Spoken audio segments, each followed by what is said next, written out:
అందరికీ శుభోదయం. నిన్న ఆంధ్రప్రదేశ్ ప్రభుత్వము విద్యార్థులకు సంబంధించి ట్రాన్స్పోర్ట్ అలవెన్స్ను విడుదల చేయడం జరిగింది. విద్యార్థులకు ట్రాన్స్పోర్ట్ అలవెన్స్ సంబంధించిన వివరాలను ఎలా నమోదు చేయాలో ఇప్పుడు తెలుసుకుందాం. ముందుగా మనము పాఠశాలకు సంబంధించిన ఈపీ యాప్ను ఓపెన్ చేసి అందులో డిపార్ట్మెంట్ సెలెక్ట్ చేసుకొని ఎక్కడ కనిపిస్తుందో పాఠశాల యొక్క డ్రెస్ కోడ్ని ఎంటర్ చేసి ఆ తర్వాత పాఠశాలకు సంబంధించిన పాస్వర్డ్ ఎంటర్ చేసి లాగిన్ అవ్వాలి.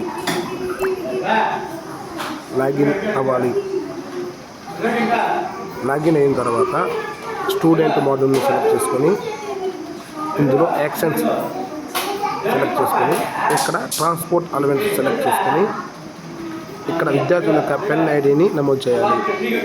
ఉదాహరణ మా పాఠశాలలో ఒక విద్యార్థి యొక్క పెన్ ఐడిని నమోదు చేసి